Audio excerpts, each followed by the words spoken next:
서울대 최인호 교수가 쓴 프레임이라는 책이 있습니다. 그 안에 짤막한 내용을 소개하면 아버지와 아들이 고속도로를 주행을 하다가 교통사고가 났습니다. 안타깝게도 그 자리에서 아버지는 세상을 떠나고 아들은 앰뷸런스에 실려서 응급실로 가게 됩니다. 중상이었습니다. 급히 외과적 수술을 받아야 하는 상황 속에서 외과 의사가 이렇게 말을 합니다. 저는 이 수술을 할 수가 없습니다. 왜요? 제 아들이기 때문에 그렇습니다. 여러분, 질문을 합니다. 지금 어떤 상황일까요? 답을 아시는 분. 아버지는 이미 돌아가셨는데 아들이기 때문에 수술을 할 수 없다? 어떤 상황일까요? 이 상황은 바로 중상을 당한 아들을 수술하려고 했던 분은 엄마였습니다. 우리가 프레임이라는 것이 외과 의사는 남자다라는 약간의 고정관념이 없지 않아 있습니다. 그래서 엄마일 것이라고 생각하는 사람은 많지가 않은 것 같습니다. 다시 말하면 프레임은 내가 세상을 바라보는 마음의 창과 같은 것입니다.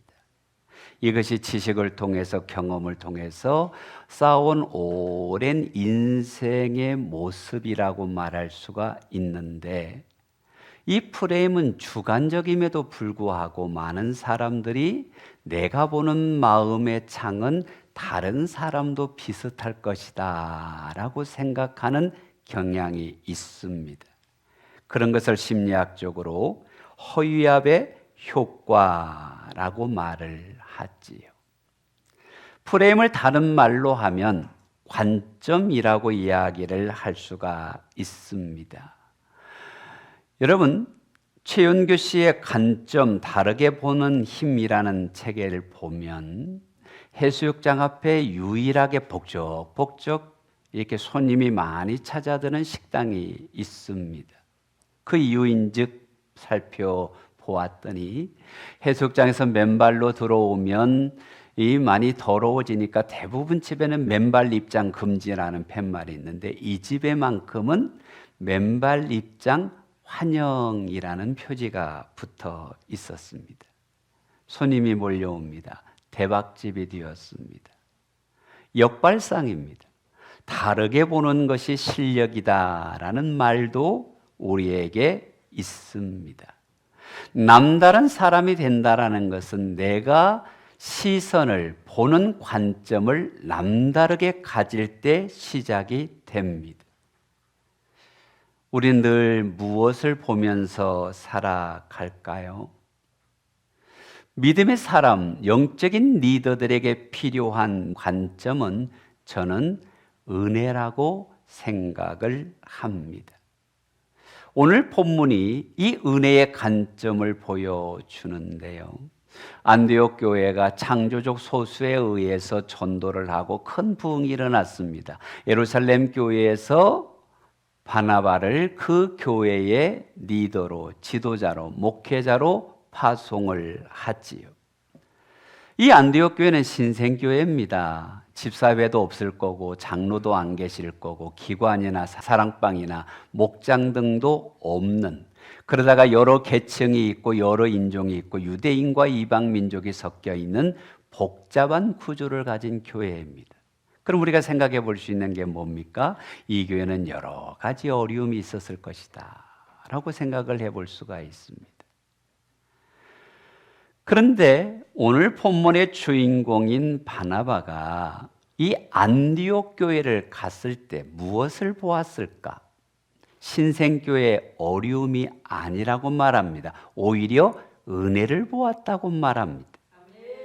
여러분 22절과 23절에 있는 말씀을 한번 봅시다.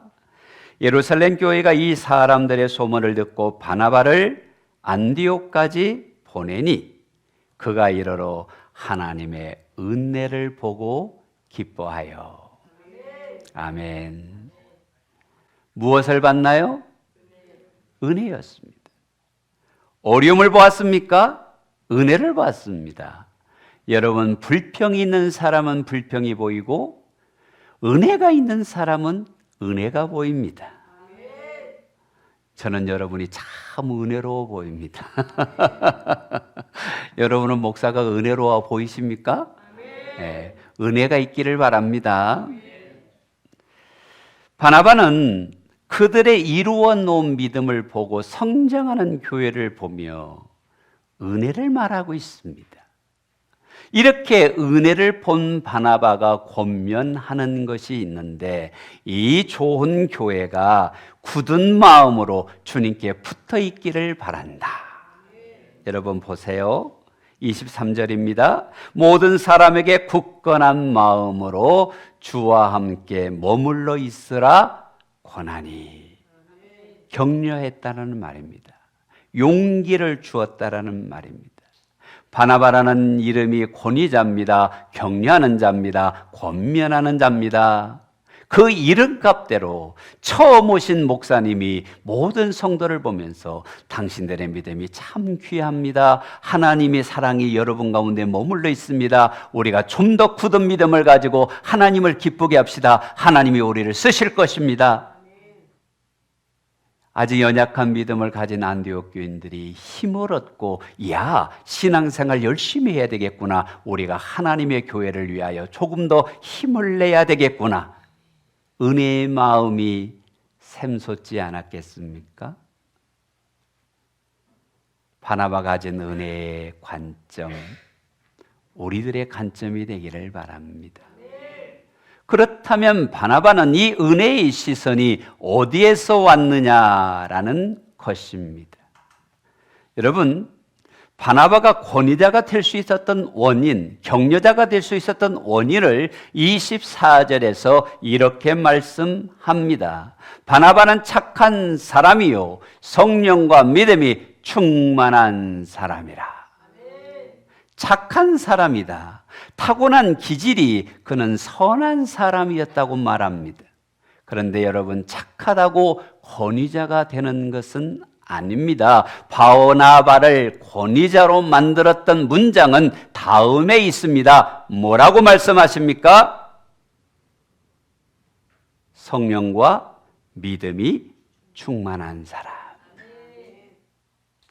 성령님께 사로잡힌 사람, 성령님께 인도함을 받는 사람, 성령님께서 그를 이끌어가는 사람, 성령님이 통치하시는 사람입니다. 여러분, 영적인 권위는 단순한 지식에서 오는 것이 아니라 하나님과의 친밀함에서, 하나님의 은혜에 사로잡힘에서, 하나님이 우리를 이끌어 가심에 순종함을 통해 하나님의 은혜가 흘러나오고 흘러가는 줄로 믿습니다. 기억하셔야 됩니다. 겨울철에 보일러가 고장났는데 벽지를 새로 바른다고 집이 따뜻해지지는 않지요. 여러분, 자동차에 기름이 떨어졌는데 타이어를 갈아 끼운다고 달려갈 수 있는 것은 아닙니다. 우리가 은혜의 사람, 믿음의 사람, 선한 영향력을 가진 사람이 되기 위해서는 위로부터 오는 은혜를 공급받아야 합니다. 성령님이 역사해야 합니다. 성령님의 은혜가 흘러나야 합니다. 그 흘러 넘쳐남이 선한 영향력으로 우리가 우리의 이웃들에게 흘려보낼 수가 있는 것이지. 은혜로 보고 권면하는 권위자가 되기 위하여 하나님과 더 친밀한 여러분이 되시기를 주님의 이름으로 축복합니다. 성령님께서 우리를 통치하신다라는 것은 굉장히 중요한 것인데요. 두 사람이 한 자동차에 타고 있습니다. 한 사람은 좀 난폭 운전자고 한 사람은 아주 모범 운전자입니다. 근데 모범 운전자가 같은 차 안에 타고 있는데 운전을 난폭 운전자가 하면 이 차는 어떤 차입니까? 지금 성령님이 우리 안에 계십니다. 우리를 가르치시고 인도하시고 깨닫게 하시고 좋은 것 주기를 원하는 분이 성령님이십니다. 근데 내가 운전을 해요. 내 생각이, 내 가치가, 내 경험이 성령님이 아닌 우리 인생을 끌어가려고 하고 있다는 것입니다. 거기에 인생의 난폭운전이 일어나는 것이 아닐까요? 성령님의 역사가 없으면 메마른 인생이 됩니다. 답답한 인생이 됩니다. 우리가 육체의 주도권을 갖고 있으면 가장 좋은 것 주시는, 우리에게 선한 것을 주시는 성령님이 역사할 수 없기에 은혜로 성령님으로 충만한 자들이 됩시다. 여러분, 성령 안에서 바라봄의 법칙이 중요한 것은 로스포인트 교회의 앤디 스텔리 목사님의 간증을 통해서도 살펴볼 수가 있습니다. 이 교회는 젊은이들에게 굉장히 영향력이 있는 교회고 지금은 수만 명이 모이는 메가처치인데요. 그분이 목회할 때에 순간순간 많은 어려움들이 있어서 낙심하고 좌절할 때가 있었다고 합니다. 근데 그 교회에 연륜 있는 한 분이 목사님을 위로하기 위해서 초청을 했는데 집에 가니까 루벤스라는 화가가 그린 사자굴의 다니엘이라는 그림이 있었습니다. 이 그림을 보여주면서 목사님 뭐가 보이십니까? 사자가 보입니다. 그리고 하늘에서 빛도 내려옵니다. 다니엘도 있습니다. 근데 그 연세 드신 집사님이 다시 말합니다. 목사님, 지금 다니엘은 어디를 보고 있습니까? 이때 앤디 스텔리 목사님이 큰 깨달음을 얻었다는 거예요. 사자들에게 둘러싸여 있지만 다니엘의 얼굴에는 두려움이 없습니다. 왜요?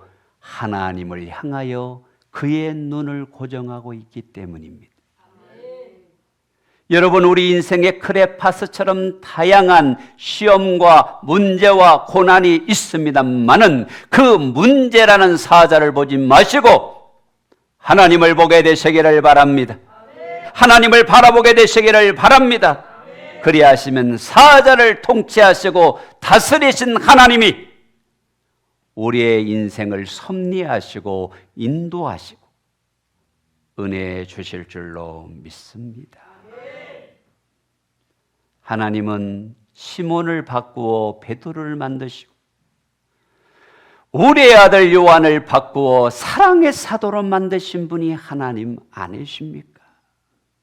환경을 볼 것이 아니라 사람을 볼 것이 아니라 하나님을 보십시다. 성령님 안에 하나님을 보십시다. 그러면 하나님이 역사하십니다. 사실 목사가 성도들을 가장 많이 만나는 시간이 식사나 교제나 제자 양육이나 회의나 여러 시간이 있지만 이렇게 메신저로서 성도들을 보는 시간이 제일 많은 것 같습니다. 저에게 멘토를 해주셨던 수영록교회 정필두 목사님이 한번 이런 질문을 하셨어요. 백 목사님은 설교를 하실 때 어떤 교인을 보고 설교를 하십니까? A. 아주 은혜롭고 충성스럽고 사랑 많은 성도. B. 신앙생활은 하지만 그저 그렇게 열심히 하는 성도. C. 가끔 교회에 와서 애를 먹이는 성도. 제가 가만히 생각을 해보니까 목사님 3명 다에게 설교해야 되는 거 아니에요? 그렇게 물었더니 이번에 이런 말씀을 하십니다. 저는 가장 믿음 좋은 성도에게 내가 줄 수 있는 최고로 맛있는 은혜의 말씀을 전하려고 설교를 준비합니다. 그랬더니 C 교인이 B가 되고 B 교인이 특 A급의 교인이 되더라는 거예요. 제가 깨달은 게 있습니다. 그림을 한번 보시면 제가 설교를 준비하는 책상인데요. 지금 멀찍이 잡아놨지만 그 모니터 밑에 보면 엽서들이 있습니다. 여러분들이 저한테 보낸 사랑의 편지가 있는데 그 중에 하나를 보면 사랑하는 목사님, 영혼의 양식으로 풍성하게 먹여주시고 사랑으로 품어주시고 성장하도록 이끌어주시는 목사님과 함께하는 오늘이 선물임을 고백합니다. 항상 감사합니다. 사랑하고 존경합니다. 누군가 이름은 뺐어. 이렇게 은혜로 바라보는 성도에게 더 좋은 꼴을 주려고, 생명의 꼴을 주려고 말씀을 준비합니다. 이 은혜의 영성이 우리 성도들에게 흘러가게 되시기를 바랍니다. 무슨 말입니까? 주님이 우리를 사랑의 눈으로 보는 것처럼 목자도 주님께서 피 흘려 사신 생명의 양으로 예수님 자리로 보고 사랑하고 섬기고 양육하고 인도하려고 하는 것입니다. 우리들도 은혜로 보고 사랑으로 함께하고 섬김으로 같이 가십시다. 이렇게 바나바가 은혜의 시선으로 목회를 하니 안디옥 교회가 달라지기 시작합니다. 두 번째 부흥이 일어나는데요. 24절에 이렇게 말씀합니다. 이에 큰 무리가 주께 더하여지더라. 은혜로 보시고 은혜로 격려하고 은혜로 이끌고 성령에 충만하여 목양을 하니 모든 성도들이 같은 마음으로 함께 동력을 하니 안디옥 교회가 하나님의 은혜를 경험하고 영원히 더하여지고 부흥을 누리는 건강한 교회, 생명 있는 교회, 선교적 교회, 최초의 그리스도인이라고 일컬음을 받는 교회가 되었다 이 말입니다. 그래서 보는 것이 중요합니다. 성도의 부족함과 연약함이 아니라 그 따뜻한 마음과 섬김과 하나님 사랑하는 중심들을 보는 교회가 되십시다. 왜 부흥했을까요? 주님이 함께 하십니다. 할렐루야. 주님이 함께 하십니다. 여러분 21절을 보세요.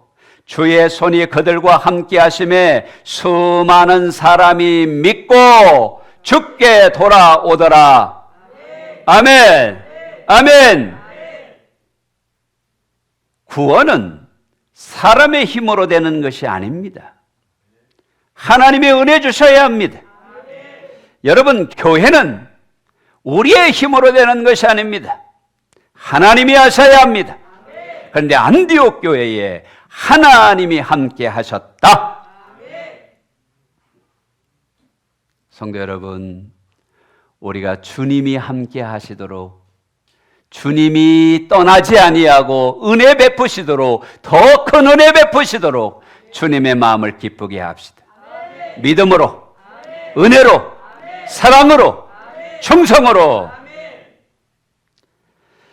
주의 손에 그들과 함께 하시라는 말씀을 표준 새 번역에서는 주께서 그들을 돌보시니라고 번역을 했습니다. 하나님이 우리 가정을 돌보셔야 합니다. 우리의 자녀들을 돌보시면 어디에 가도 염려하지 마시기를 바랍니다. 하나님의 손이 함께 하니까. 우리 인생을 하나님이 붙드시고 돌보시면 여러분 염려하지 마시기 바랍니다. 푸른 초장이 열려집니다. 신앙의 위대한 사람들은 하나님께서 손잡아 주셨잖아요. 여러분, 모세를 하나님이 붙드시니 그 손에 들린 막대기가 홍해를 가릅니다. 놀랍지 않습니까? 막대기가 무슨 능이 있습니까? 하나님이 함께하는 사람의 손에 들렸기 때문입니다. 광야의 소년의 오병이여 작은 도시락이었지만 주의 손에 들려 두 손들어 축사하시고 나누어 주니 수만의 사람이 먹고도 남는 은혜의 현장이 되잖아요. 우리는 하나님의 손에 붙들려야 합니다. 하나님이 쓰셔야 합니다. 하나님이 함께 하셔야 합니다. 그러면 시편 37편에 이렇게 말씀합니다. 그는 넘어지나 아주 엎드러지지 아니함은 여호와께서 그의 손으로 붙드심이로다. 내 마음이 낙심될 때도 있지만, 환경이 어려울 때도 있지만, 현실이 힘들 때도 있지만, 여러분, 하나님은 우리를 사랑하십니다. 우리와 함께 계십니다. 우리를 붙들고 계십니다. 믿으시면 아멘. 하나님의 능력의 손으로 붙들고 계신 줄로 믿으시면 아멘. 주의 손이 함께하는 인생은 복되다. 이 믿음을 가진 우리라면 이제 우리가 감당해야 될 사명이 있음을 기억하십시오. 그것은 내 어깨 위에 영혼을 세우는 것입니다. 어디 위에요? 어깨 위에. 은혜의 눈을 가진 사람은 믿음으로 영혼을 세우게 되어 있습니다. 바나바가 세운 영혼이 누구입니까? 사도 바울입니다. 여러분, 사도 바울은 핍박자였습니다. 다메섹으로 가는 길에 예수님을 만나 꼬꾸라져서 주님을 영접한 사람이 되었습니다. 아하하, 내가 죄인이었는데 나도 주님을 만나서 이제 믿음의 공동체에 함께 신앙생활하고 싶습니다 라고 예루살렘 교회를 놓고 했을 때 아무도 그를 신뢰하지 않았습니다. 오히려 두려워합니다. 그것이 사도행전 9장 26절에 나와 있죠. 제자들과 사귀고자 했지만 두려워하여 그가 제자됨을 믿지 아니하니. 누가 믿겠습니까? 그럴 때 바나바가 사울을 만나지. 그의 간증을 듣습니다. 정말 주님을 만난 걸 깨닫습니다. 믿어줍니다. 인정해줍니다. 그리고 보증을 서줍니다. 사도들에게 이 사람은 정말 예수님을 만났다라고 인도해줍니다. 그것이 사울이 바울된 위대한 사역의 출발점이 아닙니까? 여러분, 생각해 보셔야 합니다. 바나바가 없었다면 바울은 없지요. 이것을 지도자를 세우기 위하여 세 가지의 요소가 있어야 된다고 존 맥스웰이 말했는데, 첫째는 믿어주는 것이다. 둘째는 격려해주고 나누는 것이다. 셋째는 신뢰하는 것이다 했습니다. 그런데 새로운 게 아니라 이미 바나바가 바울을 믿어주고 격려해주고 신뢰해주고 이끌어줬잖아요. 여러분, 우리의 일은 수고를 통하여 헌신을 통하여 사울이 바울 되어주는 줄로 믿으시면 아멘. 여기서 그친 게 아니잖아요. 그가 안디옥 교회에 갔을 때에 다소에까지 가서 바울을 데려옵니다. 그것이 25절 이하에 있잖아요. 안디옥에 데리고 와서 교회에서 1년간 모여있어 큰 무리를 가르쳤고 제자들이 안디옥에서 비로소 그리스도인이라 일컬음을 받게 되었더라. 격려하여 세우고 동력을 하니 안디옥 교회가 소문이 났습니다. 그리스도인, 예수 따라가는 사람들, 예수쟁이. 사랑하는 성도 여러분, 우리의 믿음을 통해 바울이 세워지게 되시기를 주의 이름으로 축복합니다. 바나바가 더 위대한 것은 어깨 위에 영혼을 세운 것이 아니라 이제는 내려놓을 줄 알았다라는 것입니다. 여러분, 사도행전에 가장 중요한 주역이 누굽니까? 바나바입니까? 바울입니다. 근데 여러분 생각을 해보십시다. 사도행전 11장과 12장은 바나바가 바울을 인도하고 바울을 세우고 바울을 격려하고 바울을 리더되게 만들었습니다. 그래서 13장 2절을 보면 주를 섬겨 금식할 때에 성령이 이르시되 내가 빨리 시키는 일을 위하여 누구와? 바나바와 사울을 따로 세우라. 바나바가 1번이었습니다. 그런데 13장 13절 이하에 보면 판도가 달라집니다. 바울과 및 동행하는 사람들이, 이제 바나바 이름이 안 나옵니다. 이럴 때 우리가 느끼는 느낌이 어떨까요? 내가 바울을 불렀고 바울을 훈련시켰고 바울을 세웠고 바울을 양육해서 오늘 만들어 놨다니 어떻게 이럴 수가. 사람들은 누구에게나 공로의식이 있습니다. 내가 이만큼 했다. 내가 너를 위해 이만큼 했는데 나를 몰라주느냐. 사람들은 비교의식이 있습니다. 너는 어떻고 나는 어떻고. 그런데 바나바가 위대한 것은 내가 바울을 위하여 초청했고 양육했고 세웠지만 그가 하나님의 영광을 위하여 나보다 더 존귀하게 쓰임받으니 오 주님 감사합니다. 이게 쉬울 것 같지만 쉽지 않습니다. 자신을 내려놓고 내 제자를 더 세워주는 믿음 쉬울까요? 제가 언젠가 그런 얘기를 했지요. 제가 부교육자 때 중고등부 사역을 참 열심히 했는데 여러분 고2 여학생은 절대로 자기보다 이쁜 여자는 전도 안 한다. 왜? 자기보다 더 주목받을까 봐 그렇습니다.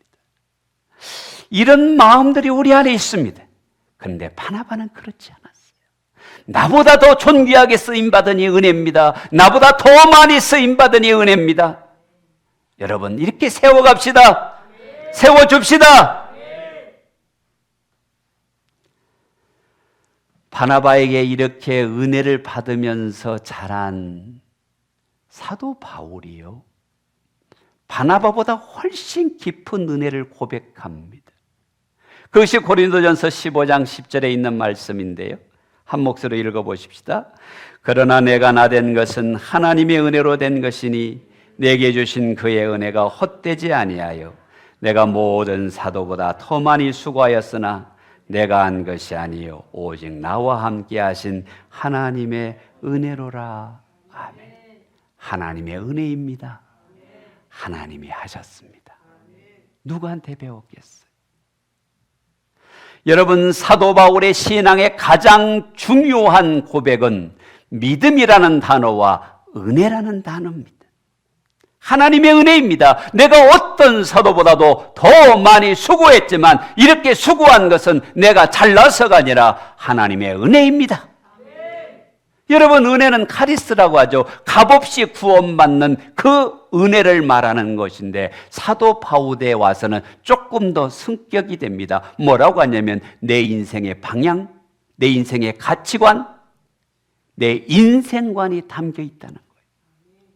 자기는 제자로 부름받은 적이 없고 예수님께 훈련받은 적이 없고 오히려 예수 믿는 자를 핍박했기 때문에 사도 될 자격도 없는데 하나님이 사랑하셔서 택해 주셨고 쓰임받게 하시고 나는 천국 들어갈 줄로 믿는다. 이것이 다 하나님의 은혜다. 은혜, 은혜, 모든 것이 은혜라는 것입니다. 신앙인이 철이 들수록 나는 죽어지고 은혜가 커집니다. 하나님의 은혜의 햇빛을 만나면 나는 사라지고 주님의 영광만 가득 차게 됩니다. 공로의식이 아니라 은혜의식으로 가득 차게 되기를 주님의 이름으로 축복합니다. 바울이 이렇게 은혜가 깊어지니까요, 점점점 그는 하나님 앞에 자신을 고백하는 모습이 처음에는 죄인이라고 그랬다가 죄인 중에 죄인이라고 그랬다가 이제는 뭐라고 이야기합니까? 디모데서를 보세요. 죄인 중에 내가 괴수다, 대빵이다. 바울처럼 기도하고 바울처럼 복음 전하고 바울처럼 주를 위하여 헌신한 사역자가 누가 있습니까? 그런데 그 수고한 것이 하나님의 은혜일 뿐이고 나는 그저 하나님 앞에 죄인 중에 괴수다.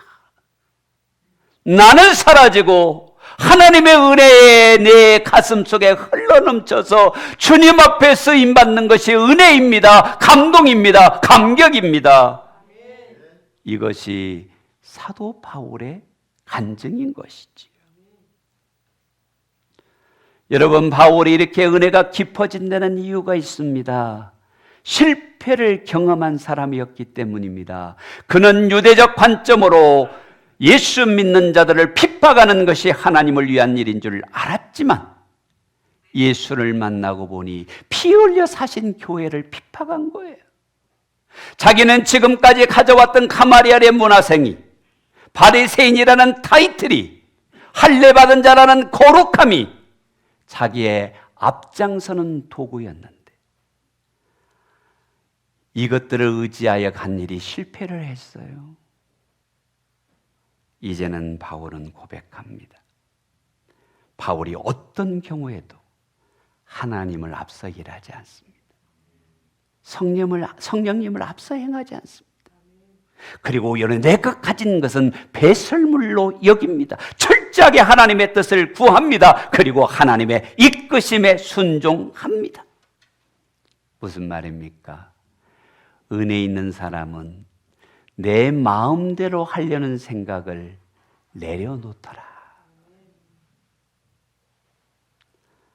사실 크리스찬도요, 여전히 하나님을 따르지만 내 마음대로, 내 소원대로, 내 하고 싶은 대로에 대한 갈증이 있나요? 없나요? 근데 여러분, 솔직히 이야기해 보세요. 어느 누가 내 마음에 드는 환경에서 살고, 어느 누가 내가 만나고 싶은 사람만 만나고, 어느 누가 내가 마음에 드는 사람하고만 살까요? 마음에 드는 일만 할 수 있습니까? 인생은 그렇지 않습니다. 더더욱이 신앙인이라면, 여러분, 우리는 내가 하고 싶은 일을 하면서 사는 것이 아니라 주님의 인도하심을 따라, 주님의 섭리를 따라 살아가는 것이 우리인 줄로 믿습니다. 사도 바울이 그렇게 아시아에 가서 복음을 전하려고 했는데 성령님이 막습니다. 그리고 마게도니아 환상을 보여주며 그의 선교의 방향을 틉니다. 사도행전 16장을 보세요. 예수의 영이 허락지 아니하시는지라. 사랑하는 백향목 성도 여러분, 이제는 우리가 주님의 이끄심대로 살게 되시기를 바랍니다. 성숙한 신앙은 내가 원하는 것이 아니라 주님의 이끄심에 순종할 준비가 되어 있느냐 아니냐. 순종하면 우리 인생은 달라집니다. 이렇게 순종하는 자리에 있으면 여러분 기억하십시오. 하나님의 손이 우리를 붙들고 있습니다. 내가 처한 환경이 어떠하든지, 내 인생의 모습이 어떠하든지 우리는 하나님 안에 있으면 승리하고 있습니다. 내 방법이 아닌, 내가 원하는 것이 아닌 하나님의 원하는 자리에 있다면 우리는 면류관이 우리의 것입니다. 선한 싸움을 하고 있습니다. 하나님을 기쁘게 하고 있습니다. 그렇다면 염려하지 마십시오. 하나님의 사랑에서 우리를 끊을 것이 아무것도 없습니다. 로마서 8장을 보세요. 나는 확신한다. 사망이나 생명이나 천사들이나 권세자들이나 현재일이나 장래일이나 능력이나 높음이나 깊음이나 그 어떤 피조물도 하나님의 사랑 안에서 끊을 수 없다. 하나님 우리를 사랑하십니다. 우리를 붙들고 계십니다. 그래서 우리는 하나님의 원하는 자리에 있는 것이 최고의 상급인 것입니다. 오늘 우리가 그 자리에 있다면 이런 상을 누리고 있는 줄로 고백하십시다. 주식회사 예수라는 책을 보면 예수님의 성공에 대한 정의는 바로 하나님의 뜻대로 하시는 것이었다. 우리가 신앙의 성공을 위하여 가는 것이 아니라 승리를 위하여 가는 자들이지만 우리가 믿음의 면류관이란 그 승리를 맛보기 위해서는 내가 하고 싶은 자리가 아니라 하나님의 뜻대로, 성령의 이끄심대로 나아가는 저와 여러분이 되시기를 바랍니다. 우리의 인생 주님이 주인이 되시기를 축복합니다. 그러려면 은혜를 알고 은혜를 보고 은혜를 따라 하나님의 기뻐하는 자리에 서십시다. 여러분, 제네드 다이아몬드라는 분이 쓴 총균세에서 절대무기 이야기를 했습니다. 이 총군세는 총은 군사학적, 균생물학적, 쇠는 기술적 우위를 가진 세력이 이것을 무기로 세계를 정복하고 문명을 발달시키고 부와 힘을 모아 세상을 지배한다라는 말입니다. 이 역사적인 사건이 있습니다. 스페인이 잉카 제국을 침략했을 때 스페인의 군사는 168명이었습니다. 잉카의 군대는 8만 명이었습니다. 근데 무장이 달랐습니다. 잉카의 군대는 돌멩이, 몽둥이, 청동기였습니다. 스페인의 무장은 말을 타고 총과 철기의 칼을 가졌습니다. 한 번도 말을 본 적이 없는 잉카의 군사들이 말이 달려오니 혼비백산에서 도망갈 때 총소리에 놀라고 칼에 죽임을 당해서 500대 1이라는 숫자를 넘어서 스페인이 승리했습니다. 잘했다는 말이 아닙니다. 절대 무기라는 말입니다. 비교할 수 없는 무기라는 말입니다. 하나님이 우리에게 주신 은혜의 관점은 세상을 이길 수 있는 절대의 무기가 되고 우리의 사역이 승리의 길로 가는 절대 무기가 되는 줄로 믿으시면 아멘. 아멘. 바나바는 바로 이런 믿음으로 바울을 세웠습니다. 또 한 사람 누구를 세웁니까? 마가를 세웁니다. 이런 두 사람이 세워졌을 때에 레슬리 플린이라는 분이 이런 말을 했어요. 바나바의 격려 사역을 말하면서 만약 바나바가 위로의 은사를 사용하지 않았더라면 우리는 신약 성경의 절반가량을 볼 수 없었을 것이다. 바나바가 마가를 격려함으로 훌륭한 복음서 저자가 되게 하여 마가복음을 쓰게 했고 바울을 세워줌으로 13권의 신약 성경을 쓰게 했고 세계 선교의 거장을 배출한 것이다. 마가를 세운 사람이 바나바입니다. 바울을 세우신 분이 바나바입니다. 신약 성경의 절반이 한 사람의 은혜의 멘토링을 통해서 세워진 것이지요. 은혜를 보고 은혜를 말하고 은혜로 세우면 이런 위대함이 일어날 줄로 믿습니다. 눈이 어두운 사람에게 안경은 세상을 보여주는 창입니다. 은혜는 하나님의 역사를 이 땅에 이루어가는 창이 됩니다. 관점이 달라지면 인생이 바뀝니다. 나의 프레임에서 하나님의 프레임으로, 내 관점에서 하나님의 눈으로, 은혜의 눈으로 영혼을 보고 세상을 보아 그들을 하나님께 인도하고 우리 어깨에 영혼을 세우는 여러분이 되기를 주님의 이름으로 축복합니다.